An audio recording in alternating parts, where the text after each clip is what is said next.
이재명 대통령이 SNS를 통해서 민간 임대 사업자에 대한 문제점도 지적을 했거든요. 그러니까 지어서 임대하는 사람 말고 사서 임대하는 사람 이 부분도 좀 문제 있는 거 아니냐 이런 지적이었는데 여기에 대해서는 어떻게 보십니까?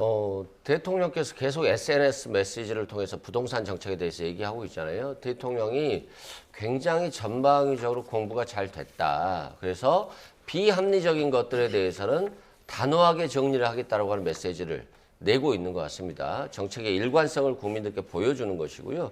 예를 들어서 한 사람이 주택을 4채, 5채, 6채 사서 투기를 한다면 그건 굉장히 부적절한 거잖아요. 예. 한두 채, 두세 채가 아니다라고 한다면.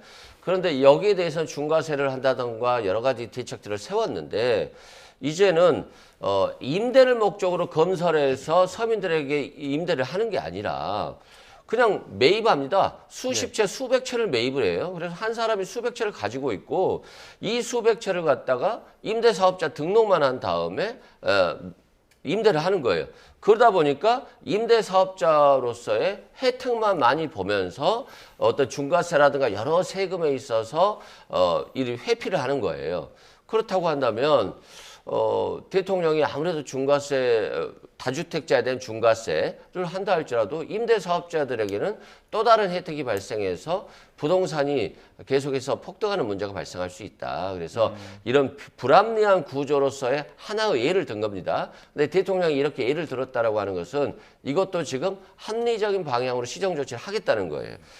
최근에 그런 말을 했잖아요. 어떻게 지방은 한 채의 3억인데 서울은 한 평의 3억이냐. 네. 이게 너무 불합리가 심화되면요. 이게 수도권 집중 현상이 일어날 수밖에 없어요. 지방집 팔아서 서울에 조그만 수도권에 집 하나 사놓고 그게 계속 오르기만을 바랄 수 있고 그럼 모든 인구 구조가 수도권으로 몰리는 거잖아요. 그렇기 때문에 이런 굉장히 부적절하고 부조리한 문제들을 하나씩 해결하겠다고 하고 그리고 SNS 통해서 직접 발표함으로써 대통령이 자신의 소신을 굽히지 않겠다.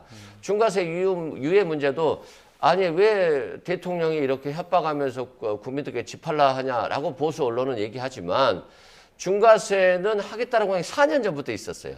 그럼 대선 오면 또 중과세 유예해주고 또 총선 오면 또 유예해주고 지방선거 오면 유예해주니까 정권만 바뀌면 총선만 오면 지방선거만 오면 대통령이 바뀔 거야 라고 하고 있으면 안 되는 거잖아요. 이번에는 절대 어떤 정치를 위해서 국민의 어떤 세금 문제라든가 부동산 문제를 절대 놓치지 않겠다라고 하는 강력한 메시지를 냈다라고 보시면 될 것 같습니다. 예. 이재명 대통령이 그 똘똘한 한 채 이야기하면서 비거주 1주택까지도 문제를 삼았는데 국민의힘에서는 그러면 이거 대통령 먼저 팔아라, 분당집 먼저 팔라 이런 주장 나오고 있는 상황인데 여기에 대해서는 어떤 입장이세요? 일단 이 대통령께서 똘똘한 한 채 이제 비거주용 얘기하시면서 이제 비거주 한 주택을 소유하고 거주는 다른 데서 하는 경우가 많이 있을 수 있잖아요. 그러니까 본인이 뭐 학업이나 아니면 아이들 그 학업 또는 본인 직장 이런 문제 때문에 그러니까 그런 것들에 대한 사정 고려치 않고 똘똘한 한 채는 한 채를 갖고 있는 건데 예. 한 채에 대해서 팔게 하려고 세금을 부과하게 되면 그분들은 어떻게 해야 되죠? 이거 세금을 내는 수밖에 없는 거잖아요. 그렇다고 해서 뭐 직장을 옮길 수 있는 여건이 안 된다 그러면 그대로 세금을 맞는 상황이고 그대로 살아도 만약에 똘똘한 한 채 세금을 부과한다 그러면 이거는 세금을 위한 정책이지 주거 정책이 아닌 거죠. 그러니까 그런 어떤 주택 시장에 대한 신조를 갖고 있었다면 이 대통령이 2014년도에 국회의원 당선되고 나서 계양에 사셨잖아요. 예. 그럼 그때는 왜 안 팔았냐 이거죠. 그 똑같이 투기성 수요인가요?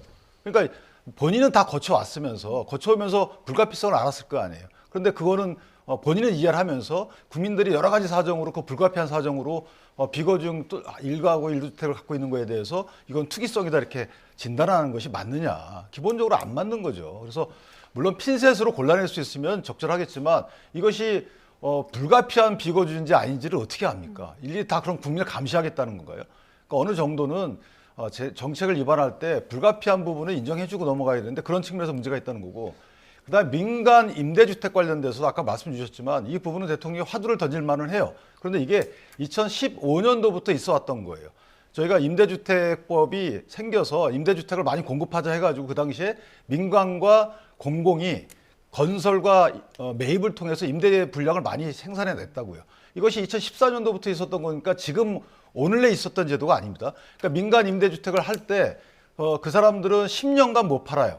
10년간 임대를 쭉 유지해야 되는 거고 그다음에 5% 이상을 임대료를 못 올려요. 이런 식으로 어느 정도 재산권의 제약을 주면서 당신들은 많이 사도 이거 세제 혜택을 주겠다라고 여야가 합의해서 만든 법에 의해서 되는 거거든요. 그런데 지금 와가지고 이걸 고칠 필요성이 있다라고 문제 제기는 좋지만 이게 마치 악인 양 이런 식 관점을 들이대게 되면 그간에 합의해가지고 법으로 특별법 만들어서 온 건 뭐죠? 그러니까 이런 식의 관점이 안 맞다는 겁니다.